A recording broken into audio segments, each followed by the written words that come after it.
드론의 보안계획 이제 4장을 이야기하는데요. 4장은 역사를 다룹니다.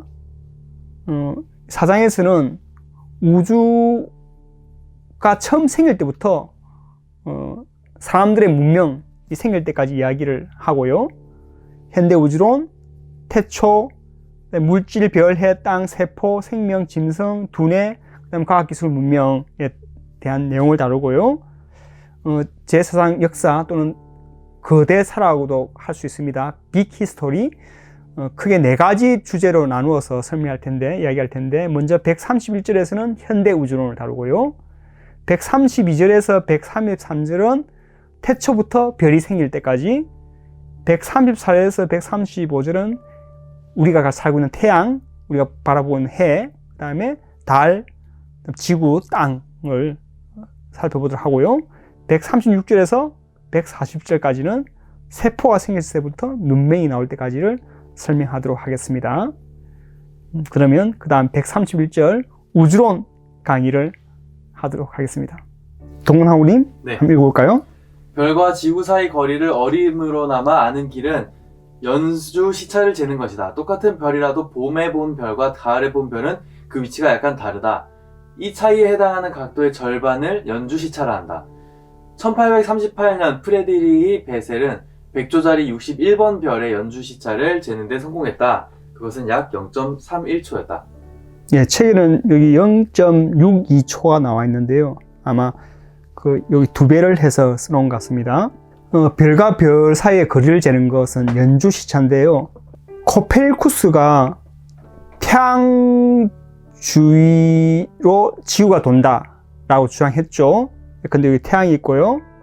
여기 지금 이제 지구가 돈다고 생각하면 여기 멀리 별이 있습니다. 별이 있는데 여기서 별의 위치를 보면 마치 별이 여기 있는 것처럼 보이고요. 지구가 여기 있을 때 이 별을 보면 별이 여기 있는 것처럼 보입니다. 그래서 보면 똑같은 별의 위치라 하더라도 약간 차이가 나죠. 이걸 연주시차라고 그래요. 요 각도, 이 각도의 절반을 연주시차라고 하는데, 코페르쿠스 시대에는 이 연주시차를 측정할 수 없었어요.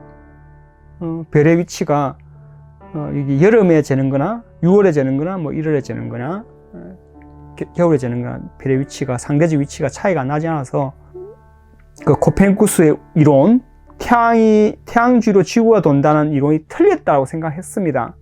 그런데 코페르쿠스는 우주가 매우 크기 때문에 이 별이 아주 멀리 있어. 너무너무 멀리 있기 때문에 이 연주시차 각도가 아주 작아서 보이지 않는 거야 라고 주장했다는 겁니다. 근데 그 별이 그렇게 멀리 있는 것을 어떻게 아느냐? 지난 시간에 했듯이 당시에는 그렇게 멀리 있는 증거가 없을 텐데 아무튼 멀리 있다고 가정하면 연주시차가 없는 이유를 나름대로 설명할 수 있겠죠? 근데 이 연주시차를 처음 발견한 사람은 이제 베셀인데 19세기 와서 이제 관측하게 됩니다. 1838년이고 이미 그때는 이제 망원경이 아주 이제 훌륭한 망원경이 나왔겠죠. 0.31초니까 한 어느 정도입니까? 1초는 알죠? 1초가 어느 정도 되는지. 360도, 한 바퀴를 360등분 하면 1도가 나옵니다. 1도. 1도를 다시 60등분 하면 1분이 나와요. 1분을 다시 60등분 하면 1초가 나옵니다. 1초보다 적은 각도죠. 그러니까 아주 각도가 작아요. 작아서 이 위치를 정확하게 재긴 힘들었는데 이 정도 되면 한 11광년쯤 됩니다. 11광년이면 빛이 1년 동안 간 거리가 1광년인데 아주 11년 동안 이동해야 되는 거고, 이 지금 지구와 달 사이 거리에 비하면 무지무지 상상도 하지 못할 만큼 먼 거리입니다. 아무튼 연주시차를 이제 알게 됐고 지구와 별 사이 거리가 매우 멀다는 것도 알게 되었습니다. 네. 아무튼 코페르쿠스 당시에는 연주시차를 볼 수 없어서 지구가 태양주를 돈다는 사실, 그리고 그것 때문에 생긴 연주시차가 있다는 사실을 이제 증명할 수 없었는데 베셀에 의해서 실로 연주시차가 알게 되고 그래서 지금 태양 주위로 지구가 돌 때 생기는 연주시차가 있다는 사실을 이제 실제로 알게 됐고요. 생각보다 이 별의 위치가 멀다. 11광년 된다. 하지만 우주는 11광년보다 훨씬 넓습니다. 뭐 450억 광년 엄청납니다. 몇 백억 광년인데 막 100광년, 1000광년 되면 연주시차를 보기 너무 힘들죠. 그럼 다른 방법으로 지구에서 별의 위치를 알아야 됩니다. 동근하우님, 지구에서 별의 위치를 알 필요가 뭡니까? 왜 알아야 되죠? 천문학자들은 그런 걸 되게 궁금해해서요. 그렇습니까? 잘 모르겠습니다. 지도를 우리가 왜 만들죠? 탐험하려고. 여러 가지 도움이 되겠죠. 아무튼 탐험하려고도 도움되고, 우리가 살고 있는 대한민국 같으면 네. 또는 지구가 어떻게 생겼는지를 이해하는 데 도움이 되잖아요. 네. 그렇죠. 예전에 중국 사람들은 뭐 중국밖에 없다 생각하고, 그 다음에 뭐 조선 정도 또는 일본 이 정도 알았을 텐데, 뭐 우리 조선에도 세종대왕님이 쭉 인도, 그 다음에 아프리카 대륙까지 그린 지도도 만들었잖아요. 네. 그 지도를 그리면 세계 전체가 어떻게 생겼는지도 알게 되고, 세계를 보는 시각이 넓어집니다. 네. 세계관이 커진다 그러죠.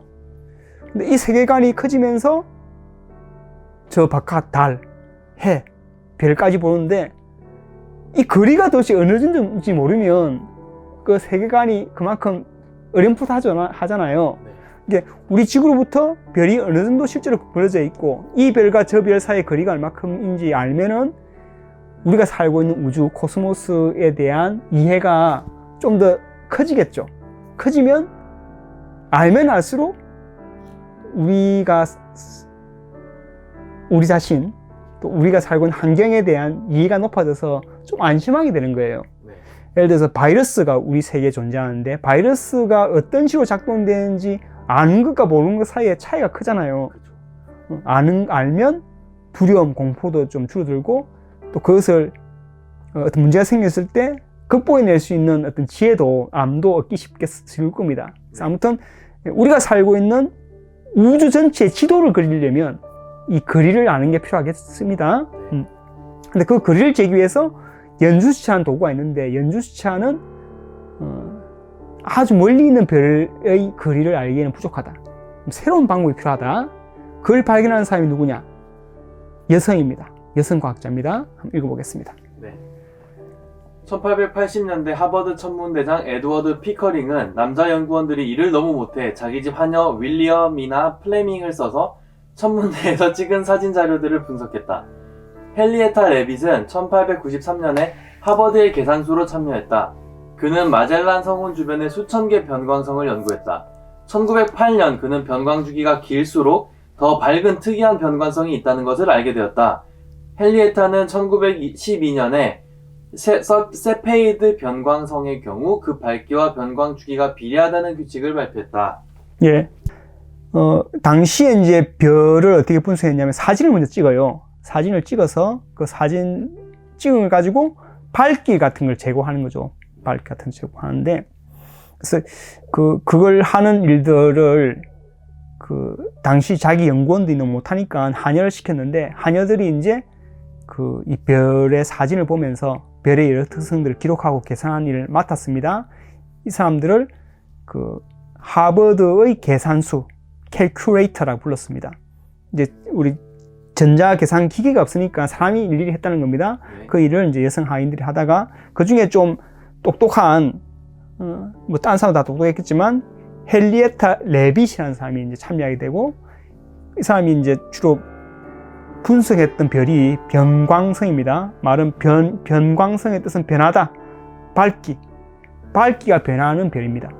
밝기가 변하는 이유가 여러 가지 있을 텐데, 그 중에서 별 자체가 커졌다 작아졌다 하면서 별이 있어요. 네.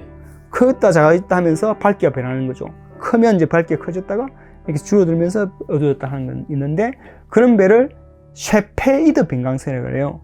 변광성의 종류입니다. 여러 변광성이 있겠지만 셰페이드 변광성이고, 아마 백조자리인가 백조자리에 셰페이드 자리가 있는데, 셰페이드 자리가 있죠. 셰페이드 자리에 이제 변광성인데, 그 변광성을 연구하면서 세페이드 변광성 유형의 변광성들을 연구하면서 뭘 발견했냐면 밝기하고 변광 주기. 그래서 변광 주기는 가장 밝았다가 다시 어두워졌다가 다시 또 밝아지겠죠. 이게 주기 운동을 하거든요. 밝다가 다시 어두워졌다가 점점 밝아졌다가 최대로 밝아졌다가 밝을 때보다 최대로 밝을 때까지의 주기, 그게 이제 몇 주 될 수 있고 며칠 될 수 있는데 그 주기가 길면 길수록 밝기가 밝다는 사실을 알았습니다. 그러니까 변광 주기와 별의 밝기의 관계를 알므로써 세페이드 변광성을 보면 주기가 얼마네? 그럼 쟤는 밝기는 어느 정도 되겠다는 걸 알게 된 거죠. 네. 자, 그런데 주기는 이렇게 우리 계산할 수 있잖아요. 근데 주기는 예를 들어서 8이다. 해보다 한 100만 배 밝아야 돼. 근데 실제 눈으로 보니까 안 밝아요. 그 이 말은 무슨 말입니까? 해보다 엄청나게 밝은데 희미하게 보여. 엄청 멀리 있다는 뜻이겠죠. 그럼 똑같은 주기를 가지고 있는데 밝기가 한쪽이 다른 쪽보다 4분의 1 정도 희미하다. 네. 그럼 거리가 어느 정도 되겠습니까? 4분의 1 정도 희미하면 예. 4배 더. 2배 멀리 있겠죠? 2배 멀리 있나요? 2배 멀 때마다 밝기가 배로 줄어듭니다. 네. 거리의 반비례합니다. 그러니까 1m하고 2m 비교하면 1m 밝기가 1이면 2m 떨어지면 밝기가 4분의 1로 떨어지고요. 4분의 1로. 그 다음에 3m 떨어지면 1m보다 9분의 1로 확 떨어지고 이런 식입니다. 그래서 4분의 1로 밝기가 떨어지면 거리가 이제 똑같은 주기인데도 4분의 1 밝기가 떨어지면 이제 극복이 떨어지면 거리가 2배 된다 생각하시면 되겠습니다. 그래서 세페이드 변광성을 토대로 해서 대충 별의 거리를 이제 알 수 있는 수단이 생겼습니다. 그 역할을 한 사람이 헨리에타 레빗입니다. 자, 그 다음 읽어볼까요?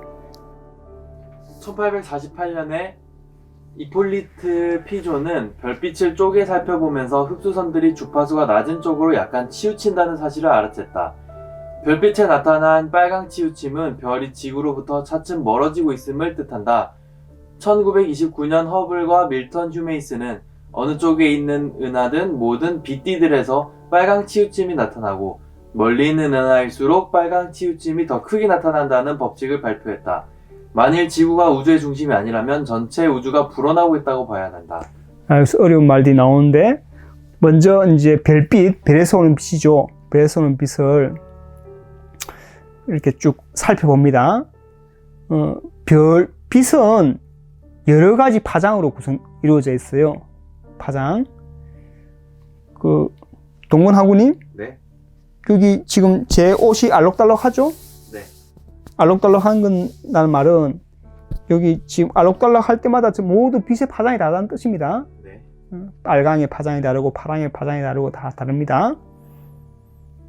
별빛도 한 가지 색깔만처럼 보이지만 별빛을 쪼개보면 그 안에 여러 색깔이 섞여 있습니다. 그래서 여러 섞여 있는 빛깔들을 이렇게 분석하는 것을 분광. 빛을 분석한다. 그럼 이거 빛을 그러면 쭉 흩어서 이렇게 놓을 수 있겠죠. 이렇게 펼쳐서 이제 어떤 파장 또는 어떤 주파수를 가지고 있는지를 이렇게 펼쳐놓은 것을 빛띠 또는 스펙트럼이라 그래요. 이제 빛띠를 이제 분석해 보는데 어떤 빛은 이렇게 빠져 있는 게 있어요. 희미하게 안 보이는 거야. 별을 보는데 별에서 온 빛을 보는데 특정한 주파수가 빠져 있어요. 특정한 주파수의 별빛은 희미해. 그게 무슨 뜻일까요? 글쎄요. 신기하죠? 별이 이렇게 쭉 오는데 모든 종의 빛이 다 와야 되는데 중간에 가운데 아무것도 없다 생각합시다. 네. 뭐 막혔으면 막혀서 그냥 빛이 안 보일 텐데 왔으면 그냥 쭉 왔다는 거잖아요. 네. 근데 그 중에서 빠져 있는 주파수의 빛이 있다. 그 말은 뭐냐면 별에서 빠져나오지 않았다는 뜻이겠죠. 그 부분만. 네. 여러 빛이 쭉 있는데 특정한 주파수만 별에서 안 빠져나왔다는 거죠. 그 별에서 안 빠져나왔다는 말은 누가 먹었다는 거죠. 네. 누가 먹었겠습니까? 별 안에 원자들이 들어있겠죠. 근데 모든 물질은 원자라고 구성되어 있으니까 별도 원자라고 구성되어 있는데 각각의 원자마다 좋아하는 빛이 있어요. 빛. 그래서 빛을 먹고 들떠. 네. 들뜹니다. 빛이 원자들이 들뜹니다. 네. 원자들이 들뜨는 거는 전자가 이렇게 돌다가 빛을 빨아먹고 이렇게 뚝 들떠. 변자가 올라가. 이렇게. 그래서 빛이 딱 들어오면 이 별빛을 빨아마시고 기분 좋아해서 이렇게 들뜹니다. 알겠죠? 그래서 이 들뜨는 것은 각각의 원자마다 특징이에요. 원자의 특징. 그래서 원자마다 좋아하는 빛이 있습니다. 그 빛을 빨아먹는 거죠. 빨아먹고 그 빛은 별빛, 우리가 이제 지구에서 보면 그 빛이 그쪽의 주파수 또는 그쪽의 진동수의 빛은 희미하게 보이는 거죠. 그 희미하게 보이는 것을 흡수선이라 그럽니다. 동건하고님, 네. 흡수선을 잘 보면 우리가 뭘 알 수 있겠습니까? 그 별이 어떤 원소로 이루어져 있는지. 그렇죠. 그 별이 어떤 원자로 이루어진지 알 수 있겠습니다. 그래서 어떤 여기 주위에 어떤 그 여러 사람인 친구가 있는데 이 친구는 마카롱을 너무 좋아해. 네. 이 친구는 뭐 사과를 너무 좋아해. 네. 집에 놓아두면 다 먹어버려. 네. 얘가 가끔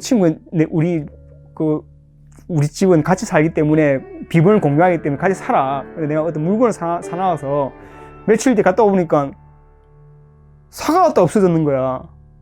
사과를 좋아하는 친구가 왔다 간 거죠, 맞죠? 네. 그런 식으로. 마찬가지로 그 흡수선을 보고 딱 그 빠진 거 있으면 어떤 원자가 저 별 안에 있다 알 수 있죠. 그래서 별빛을 분석하면 그 별에 있는 원자를 알 수 있다. 그렇죠. 또 하나가 뭐냐면 지금 흡수선인데 흡수선 여기 보면 지금 일부러 해놨어요. 그래서 보면 여기 빨간 쪽이 있고 파란 쪽이 있습니다. 일부러 여기 이렇게 한 이유는 참고로 여기 빛인데 빨간 쪽은 파장이 긴 쪽입니다. 한 700쯤 돼요. 700. 빨간. 그다음 빨주노초 파란 보죠. 보는 파장이 짧은 쪽입니다. 한 짧으니까 400 정도, 390, 400, 400, 700 이렇게 나노미터.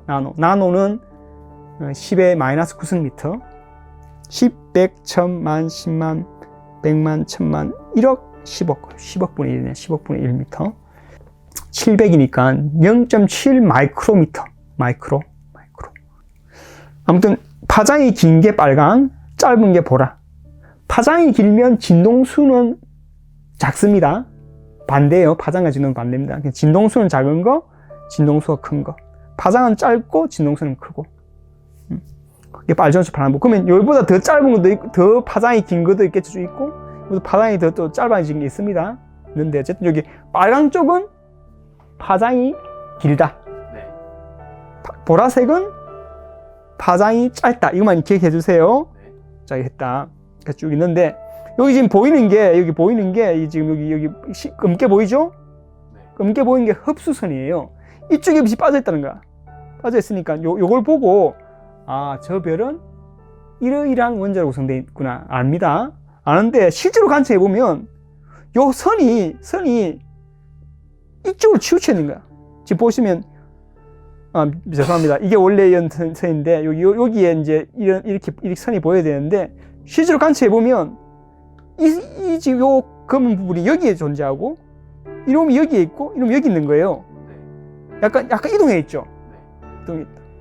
이동해 있으면 저기 이런 지구에 없는 원자인데 이렇게 이동해 있으면 지구에 없는 원자가 새로운 원자가 있을 수는 없고 지구에 있는 원자가 똑같은 원자일 텐데 이런 모양을 그리면 무슨 원자가 있는 게 맞는데 이동했다는 말은 이동한 것처럼 보인다는 겁니다. 이동한 것처럼 보이는데 이렇게 이동한 것을 빨강 쪽에 치우치기 때문에 빨강 치우침 그립니다. 어려운 말로 적색 펜이. 빨강 치우침이 왜 일어나느냐? 그걸 밝힌 사람이 도플러 이런 사람들이 있습니다. 도플러가 멀어지면 빛을 내는 장치가 멀어지면 또는 우리 보는 사람이 멀어지면 빛으로부터 멀어지면 파장이 긴 쪽으로 보인다는 겁니다. 네. 이게 파장이 길다면 빨강 쪽으로 보인다. 빨강색으로 보인다. 내가 이렇게 쓰면 빨주노초 파란 보이는데 주황색 옷을 입은 사람이 있어. 네. 주황색 옷을 입었는데 내가 뒤로 도망가는 겁니다. 도망가면 동근 하우님이 주황으로 보이는 게 아니라 약간 빨강으로 보인다는 겁니다. 근데 주황색 입은 사람이 막 다가오는 거야. 동근아 반가워 막 달려와. 네. 그럼 노란빛으로 보이는 거야. 이런 식으로. 멀어지고 있는 거네요, 별이. 멀어지고 있는 것은 짧은 쪽으로, 빨강 쪽으로. 네. 가까이 오면 노랑 쪽으로, 알겠죠? 네. 파랑 쪽으로 간다. 그래서 빨강 치우침이란 말은 약간 멀어지고 있다는 뜻입니다. 근데 소리도 그런 현상이 있어요.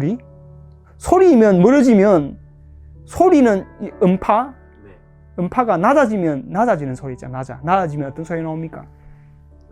낮은 소리가 나오죠. 저음이라고 저음이 들립니다. 가까이 오면 고음. 네. 고음.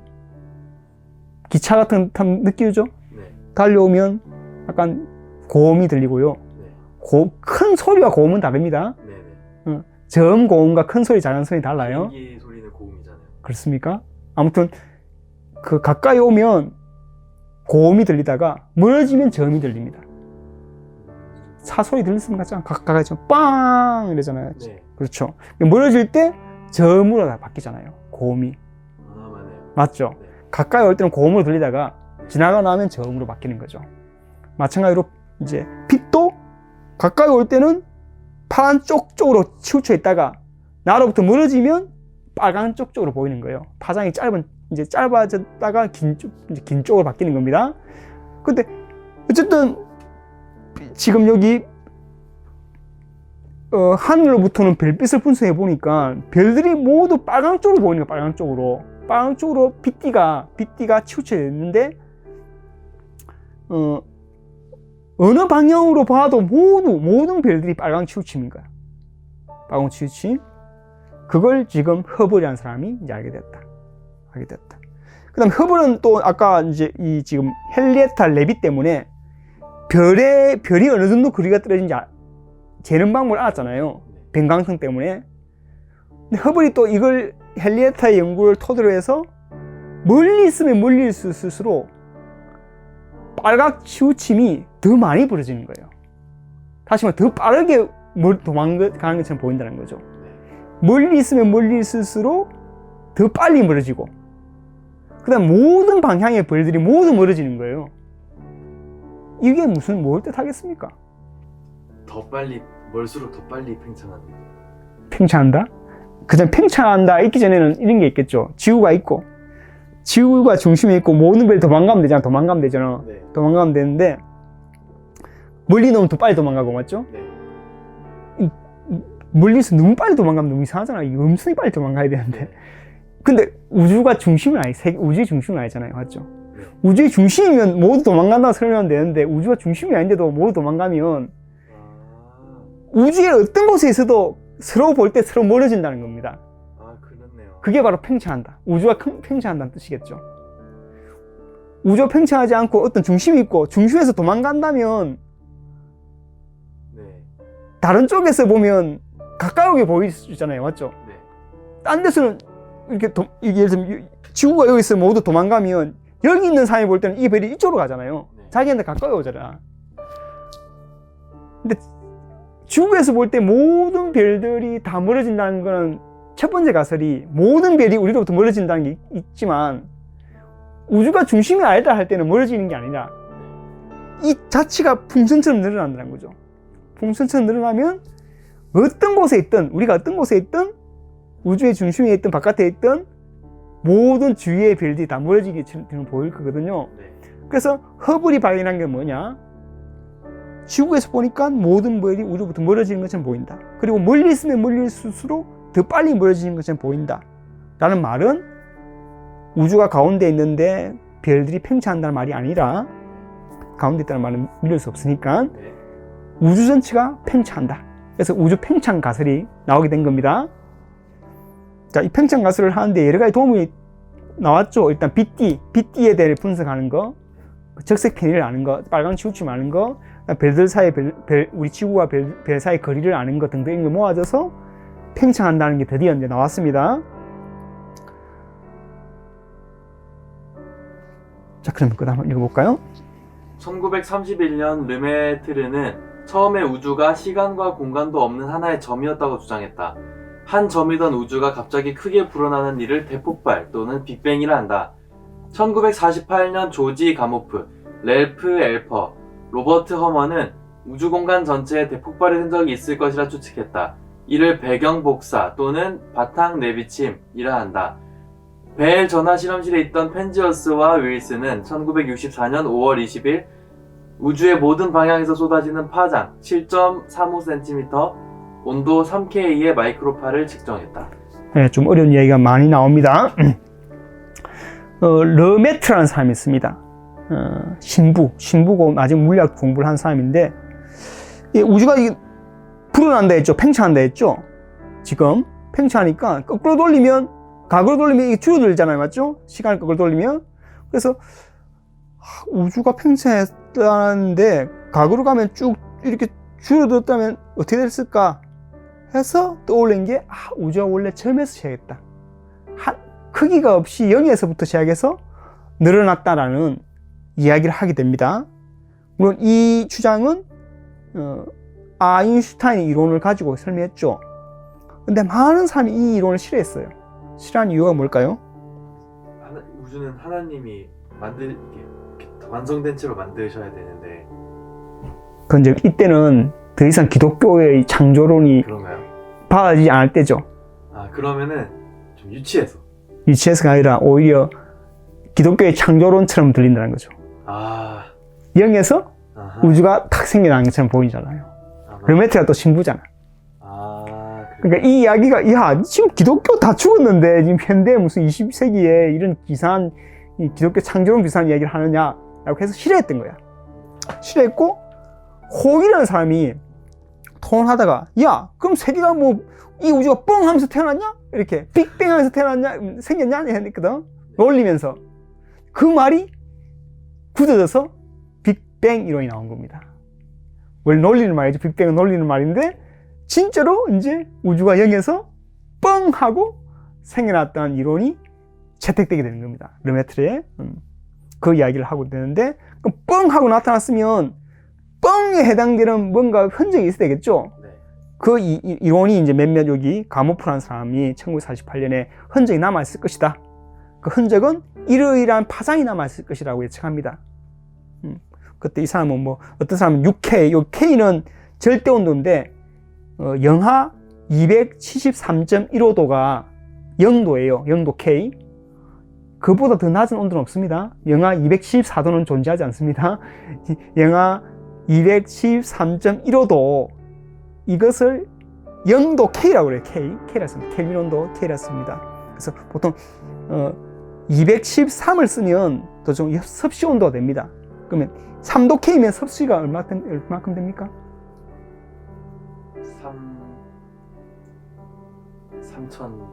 273 더하면 5천 모르겠습니다. 3 더하기 273 3 더하기 276인가요? 예, 그 세모를 못해요? 온도에서 273을 더하면 된다 했는데 갑자기 3 하는 게 왜 3천 막이 나오지? 제가 헷갈렸습니다. 헷갈렸습니까? 드셈도 잘해야 되는 건 이제 깨달았죠? 예. 어쨌든 273을 더하면 섭씨 온도가 되는데, 어쨌든 3도 K면 276도쯤 됩니다. 그런 온도, 빛이 온도가 있다는 게 좀 이해가 어려운 말인 것 같은데, 어쨌든 우리가 그런 온도를 가지면 이 빛이 빠져나온다고 생각하면 됩니다. 우리가 특별하게 전구들이 있죠. 전구들의 그런 어떤 온도를 내어서 이렇게 빛이 나온다고 이렇게 쉽게 생각하면 되겠습니다. 근데 물론 그 온도에 여러 가지 빛이 나오긴 나오는데, 어쨌든 3도 K에 해당되는 파장이 7.35cm 정도 파장이 전체 우주 공간에 쫙 나온다는 사실을 이 지금 펜지어스하고 윌슨이 이제 발견하게 됩니다. 그전에는 이게 벨 전하니까 무선 통신하는 회사잖아요. 초창기에. 그래서 이 안테나하고 이렇게 통신을 보내는데 소리를 들어보니까 잡음이 들린 거야. 지지 이렇게 라디오 소리 들리는 거예요. 이 잡음 귀찮잖아요. 없애야 되잖아. 정하는데 맨날 지하면 이상하잖아요. 그래서 이 원인을 찾고자 노력했어요. 이 파장은 알겠는데 이게 뭐지 뭔 소리인지 모르겠는 거야. 그래서 이게 야 비둘기 똥이냐 새똥이 씹어서 새똥놈을 닦아오고 나 온거 다 해왔거든. 청소도 해고 다 했는데 계속 소리 나는 거예요. 이 소리가 특별한 방에 나오는 게 아니고 모든 방에 다 나오는 거야. 이 말은 지금 어디에서 만든 것도 아니고 잡음도 아니라는 건데 우주 공간에 원래 있는 파장이었다는 걸 알게 된 거죠. 그래서 몰랐는데 그 전에 이제 몇몇 물리학자들이 이런 게 있을 거야. 그리고 이걸 찾아야 돼 라고 했는데 이거 먼저 찾았고 찾았다는 소식을 듣고 야 그게 바로 뭐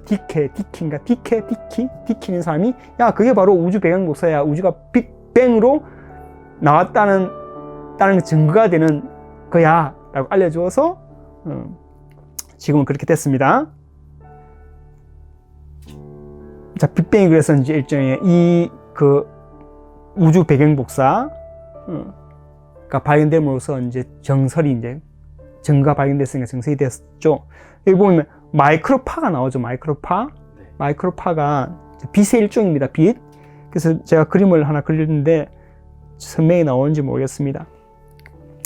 책마다 마이크로파 이러면 범위가 다르더라고요. 그래서 지금 이 책에서는 이 그림에서 3GHz부터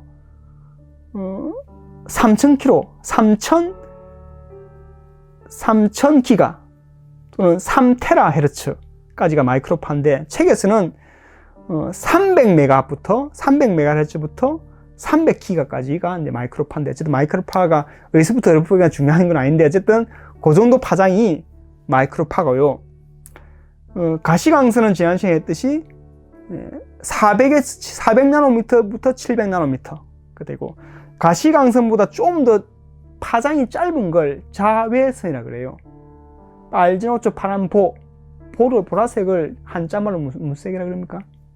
자색이죠. 자색 바깥에 있는 선. 그러면 빨강을 한자로 뭐라 합니까? 적이죠. 그 적외선. 적외선은 빨강보다 파장이 길까요? 짧을까요? 적외선은 빨강보다 길어요. 길겠죠. 빨강 바깥이니까. 그 다음에 적외선보다 더 파장이 짧은 게 원적외선. 멀리 있는 적외선. 이 적외선은 눈에 보이진 않아요. 빨강까지는 보이고 빨강보다 더 파장이 긴 것, 그 다음에 보라색보다 파장이 더 짧은 건 우리 눈에 보이지 않습니다. 그래서 빨강부터 보라까지가 눈에 보인다고 해서 가시광선이라 부르고요. 근데 적외선은 열선이라 그래요. 열선. 따뜻한 선이에요. 우리가 눈으로 보지 못하지만 따뜻함을 느낄 수 있잖아요. 그래서 이게 여기서 나오는 빛이 막 빠져나오거든요. 탁 보면 약간 따뜻함을 느껴집니다. 그 열도 빛이에요. 빛이다. 그 적외선보다 원적외선보다 짧은 게 마이크로파입니다. 마이크로파. 참고로 그 전자레인지 있죠. 전자레인지가 2기가인가 3기가쯤 됩니다. 그게 그랬죠. 그 정도 팔을 이 음식에다 쏘는 거죠. 쏘면 이 팔을 쏘면 음식에 이제 물이 있잖아요. 물은 H2O인데 H2O가 약간 그 산소 쪽이 마이너스 전기를 띠고 있고요. 수소가 약간 플러스 전기를 띠고 있어요. 그래서 수소가 양이온이라 그러고 이제 그 산소가 음이온인데 양과 음이 이렇게 물이 있으면 물 쪽하고 수소 쪽이 약간 전기같이 약간 어떤 한쪽으로 전기가 몰려있는 것처럼 보이잖아요. 그래서 빛을 쏘여주면 그런 식으로 이 물이 정렬돼. 쭉 이렇게 팔을 쏘아주면 이게 물이 정렬되려면 물이 모양이 제각각이 되겠죠. 이렇게 물이 H2O면 이렇게 생겼을 텐데 이 방향이 제각각일 텐데 이 빛을 쏘아주면 얘들이 다 일렬로 나열을 해야 되잖아요. 나열하면서 이게 막 바로 떨겠죠. 바로 떨면서 온도가 올라가는 거죠. 온도 올라가서 대표지는 겁니다. 그게 이제 전자레인지고, 그래서 요 전자레인지에 해당되는 마이크로파에 속하는 거고, 또 그리고 통신에서 다 쓰이는 것 같아요. 그 다음 더 짧은 게 TV파. 그다음 FM 라디오파, AM 라디오파 쭉 되고 그보다 훨씬 더 짧은 것도 다 이제 빛의 일종이고 파장에 따라서 다양한 빛이 나온다. 마이크로파에 대한 그렇게 설명을 하고요. 또 마지막 페이지 한번 읽어볼까요? 미국의 조지 스무트는 1976년 열기구와 공군 정찰기로 우주 마이크로파의 결을 측정하려 했다. 1983년 6월 1일에 소련은 이를 재려고 인공위성까지 쏘아 올렸다. 1989년 11월 18일 미국 나사는 스무트의 제안에 따라 우주 배경 탐사선 곧 코비를 쏘아 올렸다. 2001년 6월 30일에는 윌킨슨 마이크로파 비등 방성 탐색기 곧 WMAP을 쏘아 올렸다. 유럽 우주국은 플랑크 우주선을 2009년 5월 14일에 쏘아 올렸다. 관측 자료로부터 우주 나이를 어림한 값은 138억 년이다. 예, 여기서 이제 그 뒤에 그 배경 복사를 이제 처음으로 1964년에 관측했고요. 근데 이 파가 거의 비슷하댔죠? 우주의 전체 온데 떨어지는 게. 근데 이게 약간 진동을 합니다. 약간 차이가 나는 빛들이 존재합니다. 그게 뭔 뜻일까요? 이게 다 똑같지 않고 약간 차이가 있다. 소리가 삐 아니고 삐삐삐삐삐 소리 난다는 거야. 그게 무슨 뜻이죠? 무슨 뜻이죠? 예, 무슨 뜻일까요? 모르겠습니다. 여기 색깔이 어떻습니까? 색깔이 이 색깔과 이 색깔이 달라요. 다르죠? 네. 이거 다르죠? 네. 이게 뭡니까? 파장이 다른. 파장이 다르죠. 다른 물체들이 있다는 거죠. 다른 물체들이 네. 있는 거죠. 그리고 여러분이 여기 가운데 아무것도 없을 수 있고 하잖아요. 네. 소리가 삐삐삐 하단 말은 저기 멀리에 어떤 그 결이 있다는 거죠. 결. 물질이 있는 곳과 없는 곳과 있는 곳과 없는 곳. 물질 밀도, 어떤 물질이 단계에 따라서 약간 다르겠죠. 그러니까 우주 전체의 그림을 알 수 있는 거예요. 전체 우주에서 오는 그 소리를 들어보면 그게 태초에 꽝 할 때 소리인데 꽝 소리에 약간의 어떤 그 진동이 있다는 것은 그게 나중에 확장됐을 거잖아요. 네. 전체 우주가 대충 어떤 식으로 구성되어 있는지를 알 수 있는 신호라는 거죠. 대충 납득이 됩니까? 무슨 말인지는 알겠습니다. 대충 알면 돼, 대충. 근데 그걸 파악하고 싶은 거예요, 파악. 그래서 그걸 파악하려고 우주선을 막 쏘아 올립니다. 쏘아 올려서 좀 이런 이제 미세한 자잘한 결을 측정하기 위해서 계속 쌓아 올리는 이제 과정을 얘기했고요. 지금은 그 온도가 10의 마이너스 5성, 10, 100, 1000만, 10만, 10만 분의 1. 10만 분의 1 정도 오차가 없어. 다 똑같아. 근데 그 이하에 약간 결이 있는 거예요. 이 두 가지 사실을 알려주는데 우주가 모두 똑같은 아무 결이 없는 게 아니라 결이 약간 있다는 걸 말해주고, 근데 결이 있지만 결이 약간 더 비슷하다는 거예요. 비슷하다는 점도 놀랍고 약간 결이 있다. 약간 결이 있는 걸 우주 전체가 어떻게 생기는지 알 수 있는 건데 그 결이 약 비슷하다는 사실을 설명해야 됩니다. 꽝 했는데 어떻게 결이 약 비슷하냐. 근데 여기 밀가루를 팍 터뜨리는데 밀가루가 팍 퍼졌어. 퍼졌는데 거의 균일하게 쫙 퍼지는 거야. 저 멀리까지. 이게 지금 우주가 이렇게 꽝 해가지고 지금 0에서 시작해서 막 450광년까지 꽉 커졌는데 이 전체 결이 거의 비슷하단 말은 뭔가 이상한 일이 생겼다는 거예요.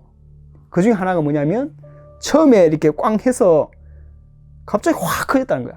상상도 초월할 수만큼 이렇게 확 빨리 커졌는데 이때 그 모양이 거의 모양이 비슷하고 여기서 쭉 커졌다는 거야. 만일 서서히 커졌으면 138년 지나는 동안 많이 달라졌어요. 삐죽삐죽 달라지는 거야. 막 이렇게. 달라지는데 순식간에 확 된 거죠. 그렇죠. 순식간에 확 커져서 그 다음에 조금 했기 때문에 그 차이가 조금밖에 안 난다는 겁니다. 갑자기 커지는 것을 뭐라 그러냐면 인플레이션이라고 그래요. 인플레이션. 급팽창, 빠르게 팽창하는 것. 뭐 그런 이야기들이 이제 이런 결을 통해서 대충 이론이 나오고요. 또 그 결을 통해서 우주 전체 나이도 대충 이제 가늠하는데 지금 알려진 게 138억 광년입니다. 자, 오늘 강의가 너무 길었는데 131절 일단 우리가 지금 우리 앞으로 하고 있는 우주가 빅뱅부터 현재까지 현대 문명까지 어떻게 생기는지를 이야기하기 전에 현대 우주론에 대한 이야기를 짧게 해보았습니다. 혹시 질문 있습니까? 없습니다. 예, 그러면 131주 우주론 강의는 여기서 마치도록 하겠습니다. 다음 시간에 뵙겠습니다. 안녕.